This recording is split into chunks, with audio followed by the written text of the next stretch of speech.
অনেকে বলে দেখবেন যে আমার ভাগ্যটাই খারাপ, আমার ভাগ্যে ভালো কিছু নাই, কপাল খারাপ, কপাল পোড়া। এর কারণ মানুষ সবসময় না পাওয়া নিয়ে ভাবে বেশি, কি পেয়েছে তা নিয়ে ভাবতে চায় না, খালি না পাওয়া নিয়ে অভিযোগ। মনে রাখবেন ভাগ্য কখনো খারাপ হতে পারে না, কারণ যেই ভাগ্য আল্লাহ তাআলা নিজে লিখেছেন সে ভাগ্য কখনোই খারাপ হতে পারে না। ঠিক কিনা বলেন? It's just a test for certain Times. এই তো সাময়িক পরীক্ষা, আজ আছে কাল নাই। মাথায় রাখবেন দুনিয়াতে আমরা থাকি ভালো বেশি, কিন্তু আমরা খারাপ সময় হিসাবটা বেশি করছি, এই জন্য সমস্যা বেশি হয়। আপনি হিসাব করবেন যে আপনি কয়দিন না খেয়েছিলেন আর কয়দিন খেয়েছিলেন, হিসাব দেখবেন যে আপনি বেশিরভাগ দিন খেয়েই ছিলেন। ঠিক কিনা বলেন যুবক ভাইরা? অতএব ভাগ্য আমাদের ভালোই আছে, আমাদের কিছু রুলস অ্যাপ্লাই করতে হবে, কিছু আমল অ্যাপ্লাই করতে হবে, আমাদের ভাগ্যকে তাহলে সুন্দর করে দিবে একজন। আওয়াজ দিয়ে বলেন তো তিনি কে?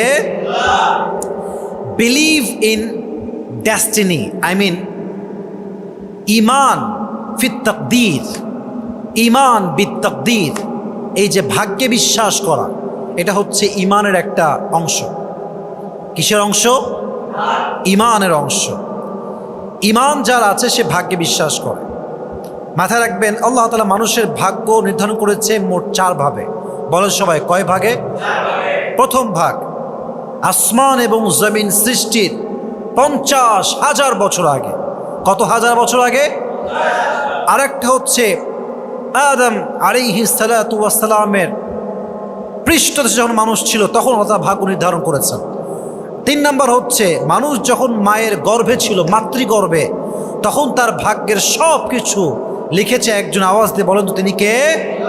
আর 4 নম্বরটা হচ্ছে ভাগ্য লেখার সিস্টেমটা। 4 নম্বর হচ্ছে প্রতি বছরে একবার।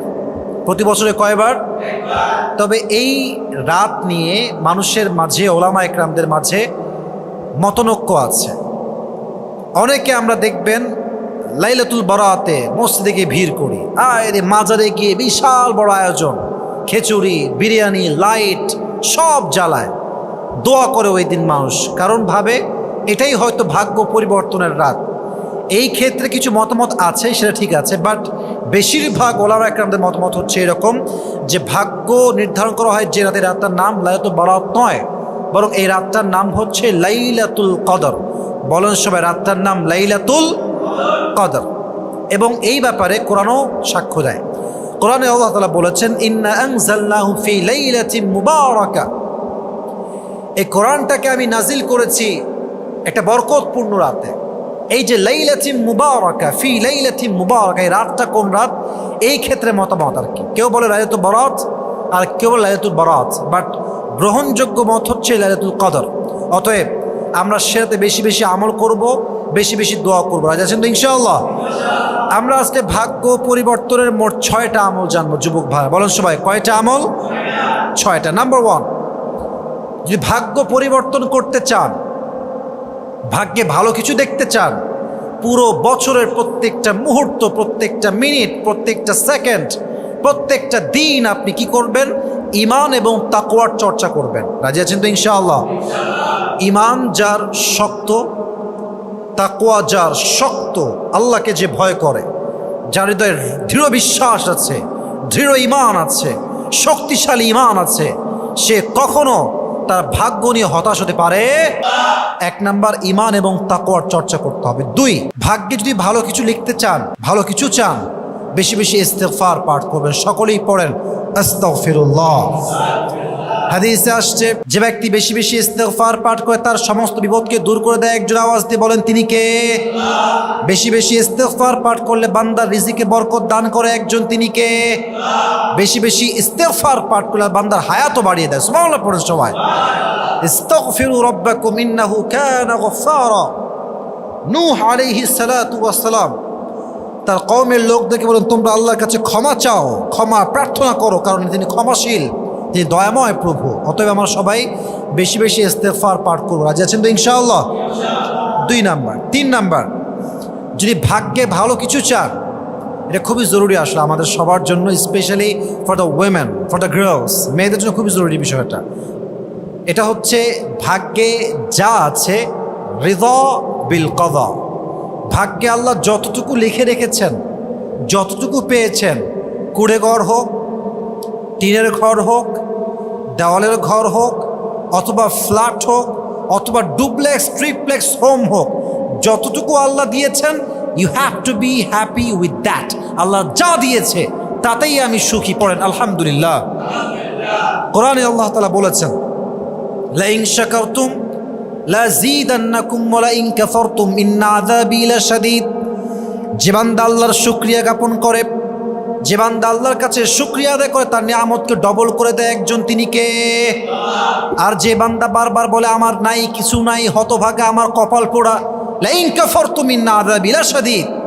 If you are ungrateful, then my punishment is the most hard punishment in this world and the next.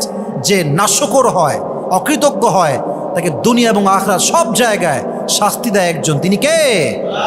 শুকর গুজার হবেন। Gratitude should be an attitude. কৃতজ্ঞতাকে নিজের জীবনের একটা অভ্যেস বানায় ফেলেন। রাজি আছেন তো ইনশাআল্লাহ?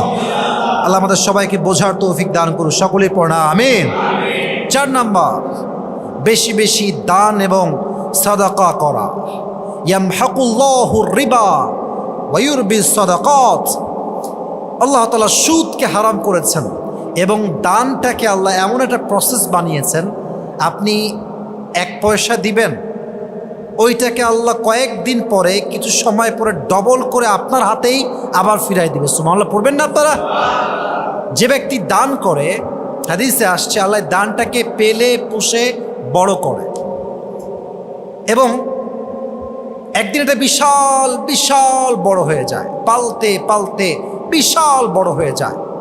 কিয়ামতে যখন বান্দার আমল নামায় আমল কম হয়ে যাবে, সে জাহান্নামী হয়ে যাবে, তার ডান আমল নামায় আল্লাহ সেই দানটাকে তুলে দিবে এবং এটা উহুদ পাহাড়ের চেয়ে বেশি ভারী হবে। সুবহানাল্লাহ পড়বেন না? বেশি বেশি দান করবেন। রাজি আছেন তো ইনশাআল্লাহ?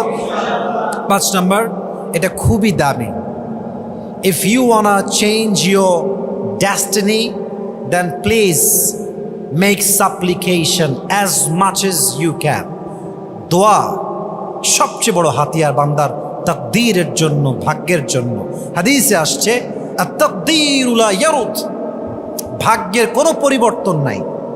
It will never ever change, এটা চেঞ্জ হবে না। বাট দোয়া এমন একটা হাতিয়ার, নবীজি বলছেন গ্যারান্টি সহকারে, ইল্লা দোয়া। যে ব্যক্তি দোয়া করে, যে ব্যক্তি দোয়া করতে পারে মন থেকে, হৃদয় থেকে, দোয়ার দ্বারাই আল্লাহ তার ভাগ্যের পরিবর্তন ঘটায় ফেলে। সুবহানাল্লাহ পড়েন সবাই। দোয়া করবেন বেশি বেশি। রাজি আছেন তো ইনশাআল্লাহ? সর্বশেষ, আত্মীয়তার সম্পর্ক সুন্দর করা। কেউ যদি রিজিক বাড়াতে চায়, ভাগ্য সুন্দর করতে চায়, এবং কেউ যদি চায় আমার হায়াতটা বেড়ে যাক, বরকত আসুক হায়াতে, আত্মীয়তার সম্পর্ক সুন্দর করলে তার রিজিকে, তার ভাগ্যে, তার হায়াতে বরকত দান করবে একজন। আওয়াজ দিয়ে বলেন তো তিনি কে? তাহলে আমরা জানলাম মোট কয় আমল বলেন তো যুবক ভাইরা আজকে? 6টা। 1, ঈমান এবং তাকওয়ার চর্চা করা। 2, বেশি বেশি ইস্তিগফার পাঠ করা। বলেন সবাই আস্তাগফিরুল্লাহ। 3 নাম্বার, রিদা বিল কাদা, ভাগ্যে যা আছে তাতেই খুশি হয়ে পড়া আলহামদুলিল্লাহ। সকলেই পড়েন আলহামদুলিল্লাহ। 4 নাম্বার, বেশি বেশি দান এবং সাদকা করা। 5 নাম্বার, অবশ্যই অবশ্যই যথাসাধ্য বেশি বেশি দোয়া করা। 6 নাম্বার, আত্মীয়তার সম্পর্ক বজায় রাখা। আল্লাহ আমাদের সবাইকে এই 6টি আমল করার তৌফিক দান করুক। সকলেই মন খুলে পড়ে আমিন।